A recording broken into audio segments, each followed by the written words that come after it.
Welcome to Ship Cover Lit, where we squeeze the bigger picture out of literature. I'm Adrian Fort. And I'm Dalton Gentry. And we are here for the first in a 7-part series? This is going to be a billion-part series. I think it's 7. We've got 6 parts to read along and then the review. It's a lengthy one. Of Catch-22 by Joseph Heller. A text which we both openly admit we should have read before now. This is a weird one. This is one that not only I feel I should have read it before now, but when I got it off the young adult section at my local library, I realized I have no idea what this is even about. I thought I had an idea until we got into it, and maybe the idea that I've picked up through just cultural indoctrination comes at some point, but that is not where we're at this point. For some reason, and I know what Fahrenheit 451 is, and I know what it's about, but for some reason I've always just clumped these together as the same book. I don't know why. It's the numbers in the title. It's got to be the number in the title. Because I know what you do. You see something that you do not recognize and you gloss over it. Yep. Like Yossarian. Mm-hmm. What's his name? Yossarian. But how do you read it? Yossarian. You read it as, yeah. Yeah. No, actually, I got Yossarian because I kept staring at it. I'm like, what kind of name is that for the protagonist? Yossarian? And I even made sure that I went through, I'm like, it's got to be pronounced like that because Adrian's going to make fun of you if you say it different. You're welcome. So, we have read the first 7 chapters of this. Was it 7? Yes. First 7 chapters of Catch-22. You better hope. I better hope. And we are going to be just going through this here and trying to make some sense out of it. I will admit that I did pull a Dalton at one point with this. For half of the Chief White Half-Oat chapter, I referred to him as Chief White Half-Coat. Half-Coat? Yeah. I just call him Chief. Yeah. No, Chief. Chief. So what would you like to talk about? Well, let me start with the best summary that I can of 7 chapters of Catch-22, because this is a strange text. Very much so. Yossarian is I believe they call it a bombardier in the Air Force. He wants to leave service. Bombardier. He wants to leave service, but he cannot do so until he meets his quota of missions, which was originally 50 and is now at this point 55. Excuse me while I find my place. Basically, we just follow him around and meet everyone in his unit, everybody in this officer unit of the Air Force. Each character contributes something, but has a centralized flaw. So we have a good old Chief, not very educated, somehow runs the intelligence unit. We have Havermeyer, who really, really likes to kill mice and apparently people. So he's a little bit damaged. And finally, we're left with Milo, who is the mess hall officer, who has this strange code of conduct, which prevents him from lowering the price of any of the foodstuffs. He's at the point where Yossarian's basically hoarding fruit.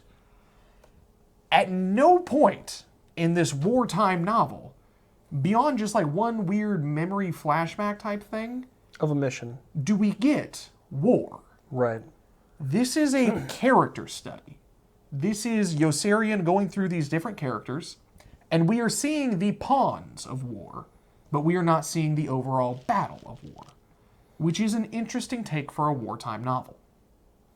So, that's kind of what I've amassed this is about at this point. I genuinely have no idea where the novel is going. I don't know a central plot that I should be focusing on. It's interesting. I think I like it, though, so far. Yeah. For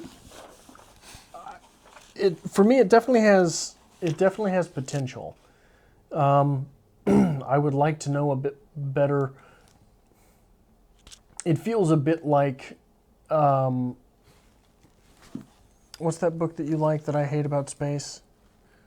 Hitchhiker's Guide? Hitchhiker's Guide. Okay. It feels a bit like Hitchhiker's Guide.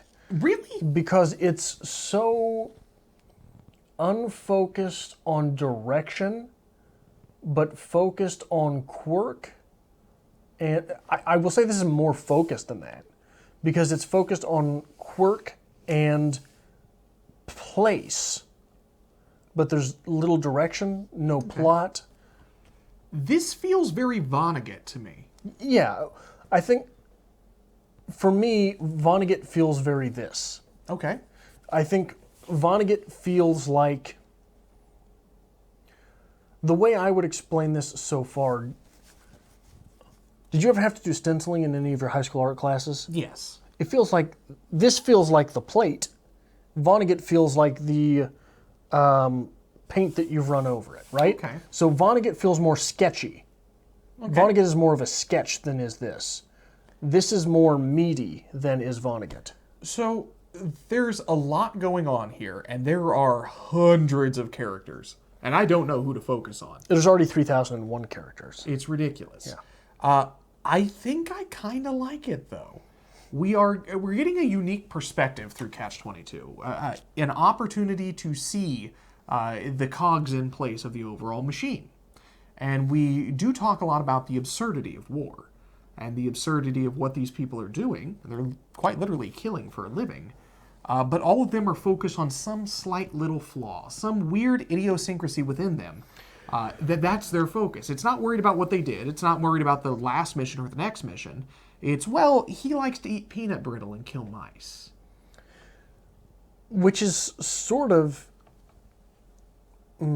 It feels very realistic to me. Yeah, it is, because you worked in a confined area with a bunch of people for a very long time. That's what you focus on, isn't it? This feels, honestly, wholeheartedly, I worked in law enforcement for 6 years. I worked at a prison. Yeah, not just in law enforcement, at a prison. At a prison. I was in charge of basically a squad of officers. And, I mean, shit, you get to know them like this. This feels like sitting in the back office talking in the downtime. Telling stories, making fun of each other, picking at each other. But when it comes down to it, and I hope that this is where this is going, shit will hit the fan. And we're going to see these people in action. And we're going to realize how great they work together, despite all their flaws. But I don't know if that's where this is going. This is quirky and weird. I don't know either. I will say this, on page 8, we get this quote. Death to all modifiers, he declared one day, and out of every letter that passed through his hands went every adverb and every adjective. I like the guy already. Fair. But I don't know that I'm following his story. Oh. In the way, the CID man was pretty lucky, because outside the hospital the war was still going on. Men went mad and were rewarded with medals. All over the world, boys on every side of the bomb line were laying down their lives for what they had been told was their country, and no one seemed to mind, least of all the boys who were laying down their young lives. There was no end in sight. The only end in sight was Yossarian's own, and he might have remained in the hospital until doomsday had it not been for the patriotic Texan. There's some good writing going on here. Yeah, and that's much better and meatier than anything you're going to get. That is much prettier and neater than anything you're going to get in Vonnegut. Absolutely so. I'm not knocking on the writing itself. It's just all over the place, man. And I think we discussed reading this book before, and we brought up that, like, apparently a lot of people have a character map that goes with this, at which point we both scoffed and like, we need no character maps. No, I need a character map because I have no idea what's going on. Yeah. By the way, do you know why there's such disdain for the Texan?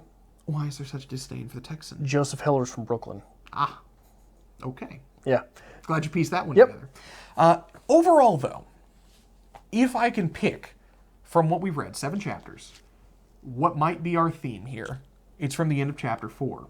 This seems very out of place in this text, and I think we're going to get haunted by this. I think this is a Heller planting some seeds. Well, maybe it is true, Clevenger conceded unwillingly in a subdued tone. Maybe a long life does not have to be filled with many unpleasant conditions, if it's to seem long. But in the event, who wants one? I do, Dunbar told him. Why? Clevenger asked. What else is there? Well, that sort of is the Catch-22. Okay. Right? Do you know what Catch-22 is? Yes, but So that sort of represents what is referred to as a Catch-22. But that sort of thing is present throughout these first 7 chapters. For instance, on the very first page, Yossarian was in the hospital with pain in his liver that fell just short of being jaundice. The doctors were puzzled by the fact that it wasn't quite jaundice. If it became jaundice, they could treat it. If it didn't become jaundice, they went away and could discharge him. But this, being just short of jaundice, all the time confused them. That's a catch-22, right? Yeah.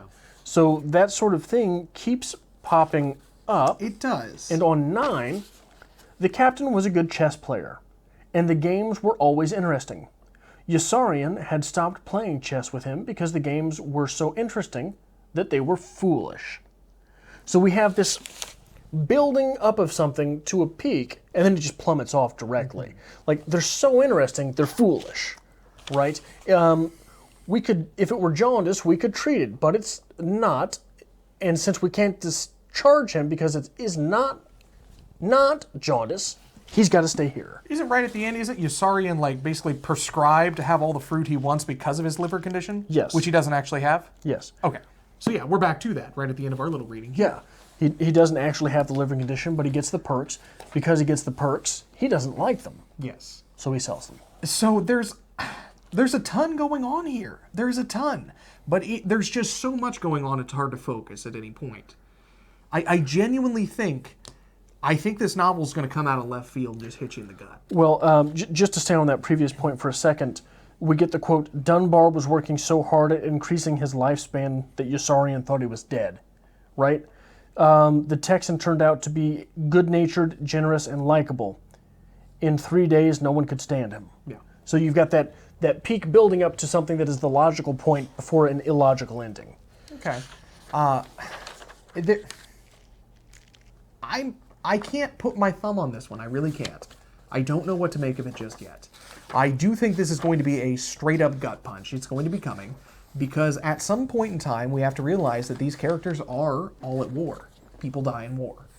And regardless of these weird idiosyncrasies they have, these weird relationships they've built, all these little quirks, at some point in time it comes down to business. Yeah. And business will be had.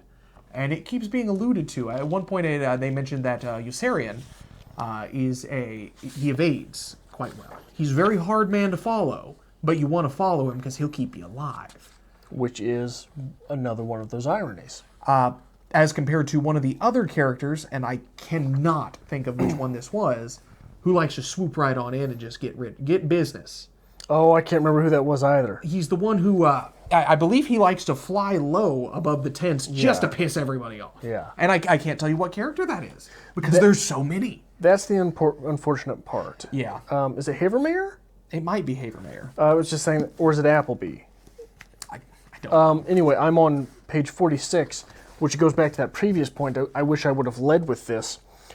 There was only one catch, and that was catch-22, which specified that a concern for one's own safety in the face of dangers that were real and immediate was the process of a rational mind, or was crazy and could be grounded.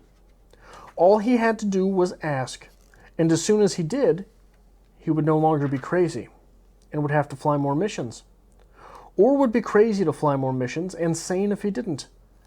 But if he wasn't sane, he had to fly them.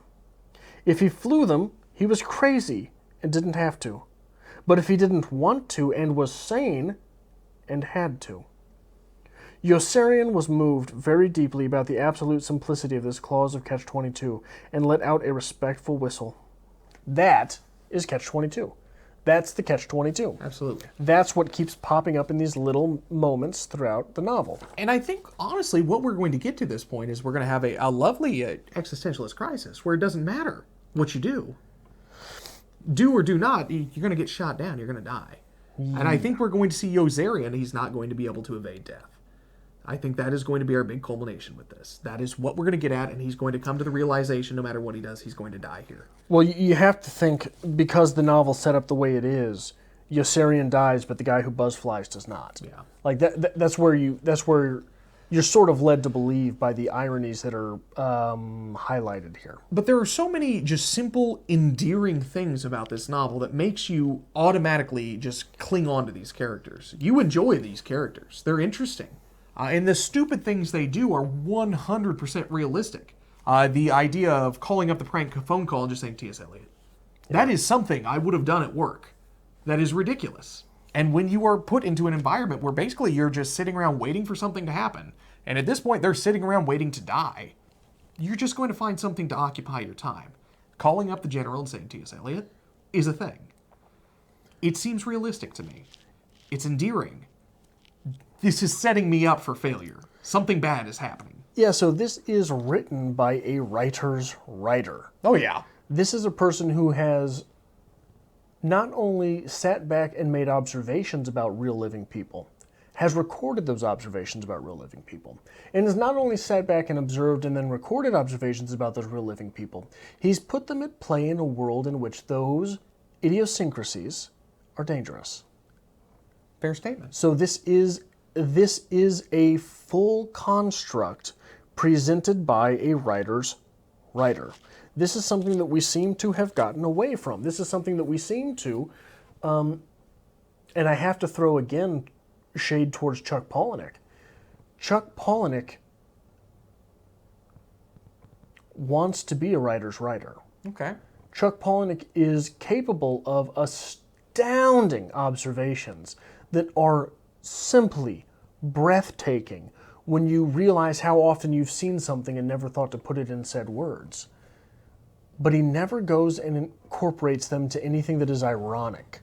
He stretches for irony in his novels so hard that he has to incorporate random things to pull in. And that was even at display in Fight Club, which is his opus, right? He had to pull in so many random elements to shake out just enough that it was a pleasing text. Okay. That does not strike me as something from which this novel will struggle. No. There's not going to be random things in here.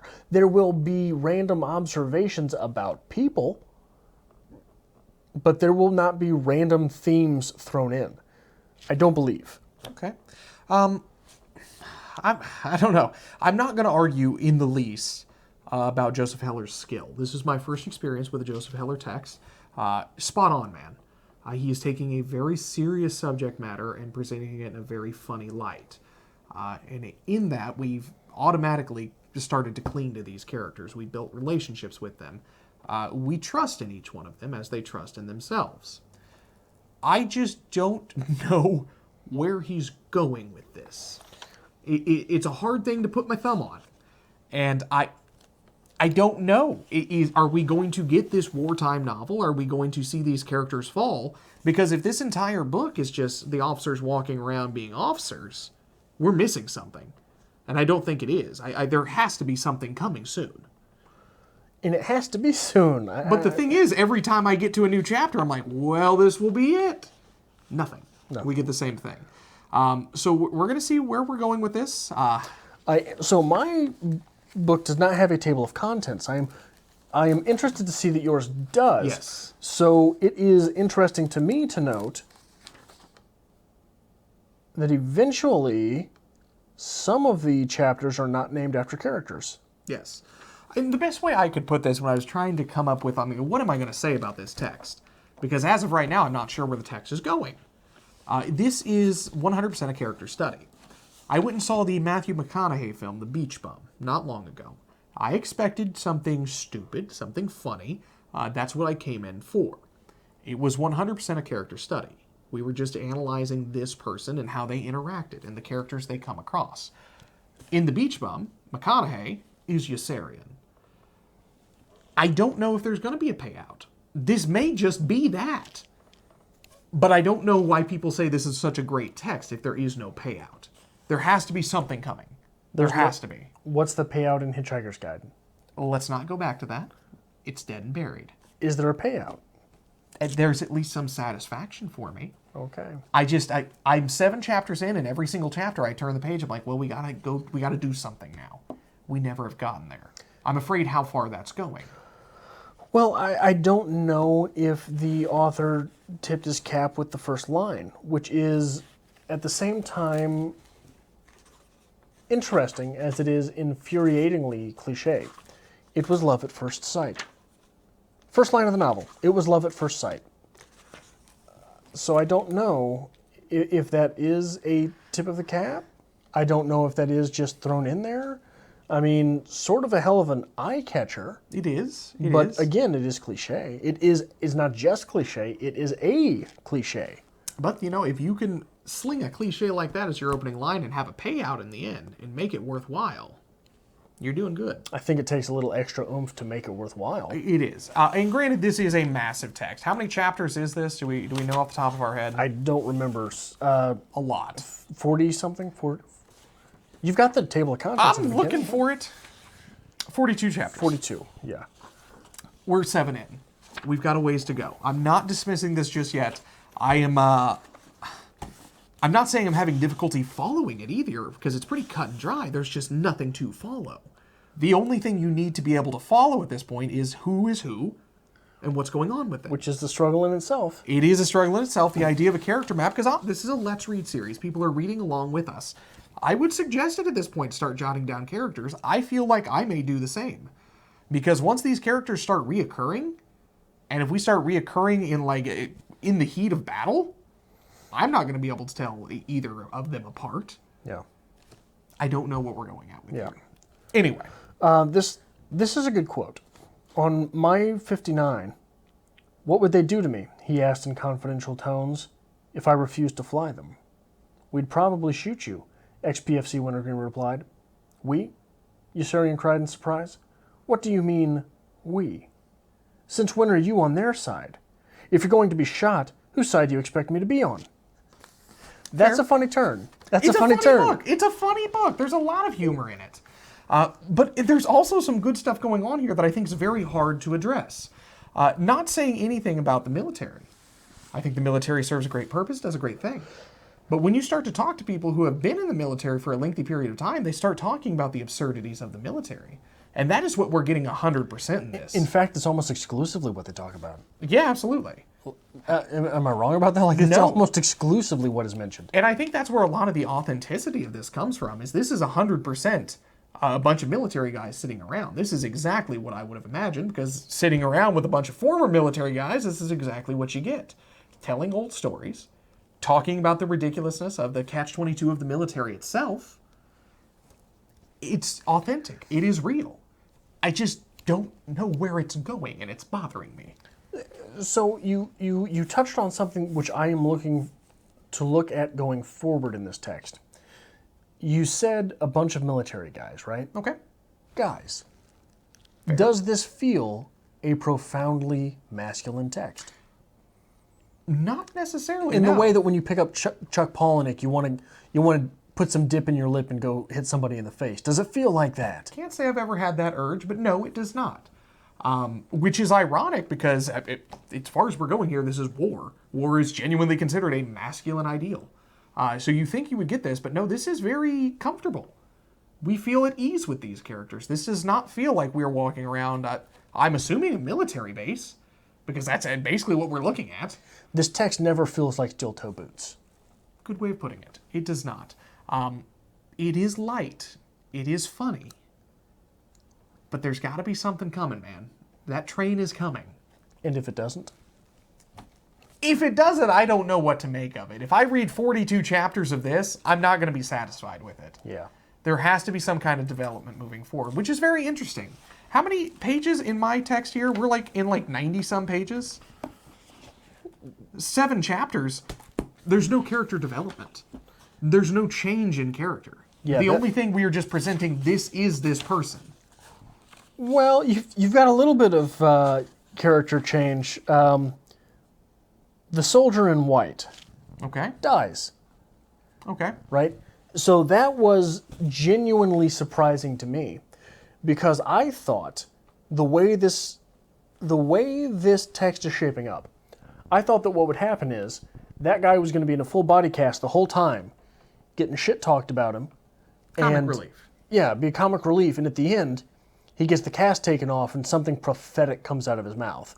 That's where I thought that was going, until it wasn't. And that's the thing. I think that's what makes this good, because honestly, all talk aside from what I said, I'm enjoying the read. I'm excited to see where it goes. It is realistic. People die in war. that seems very normal to me. For this group of people, that would have been a normal experience. Yeah, somebody's got to die. Somebody's got to die. Somebody got to go. Right on forward. Yeah. Adrian, do you have anything else to say about this first bit of Catch-22? I think I've shot my wad. Which, by the way, is a war term. I don't know if... Did you know that? No, I didn't. Yeah, so shooting your wad goes back to like Civil War times where you stuffed a wad into the gun, then you put the bullet in. So what would happen is a lot of times what would happen is someone would stuff the wad in, they're getting bullets shot at them, there are men charging at them with a bayonet. In their hurry, they forget to put in the gunpowder, they put in the wad, they forget to put in the bullet. Okay. And that's what it means. You get excited, shoot, draw and shoot. Shot too early. Shot your wad. Shot everything too early, and it didn't do anything. Exactly what you're here for on this channel. You are the Google of this channel. I appreciate it. I can't say anything bad about this. I think it has potential. I'm interested in the characters. I'm ready to read more. But I'm not sure where I am at this text right now. I'm not sold yet. Okay. I'm not sold yet. Okay. We'll see where it goes. Yeah, send us out. We'll be back next week with how many more chapters? Do you have a chapter listing? I think we're doing 7 at a time. 7 at a time? So 8 through 14. Regardless, we'll be linking the chapter listings down below because that is our scapegoat. If you would like to join us in this reading of Joseph Heller's Catch-22, we highly encourage you pick up a copy. We will be dropping a video every single week on this, up until the full review at the conclusion of this series. So if you like this kind of thing, make sure you hit the subscribe button down below so you can read along with us, and leave us a comment as well. I know a lot of people have read this text, and a lot of people love this text. So guide us in the right direction on this one. Give us some prompts here. This is this is an all-timer. It's a big one. It is literature with a capital L. And if you'd like to help us create more great content like this here on Strip Cover Lit, there's a link, as always, to our Patreon to be found in the description below.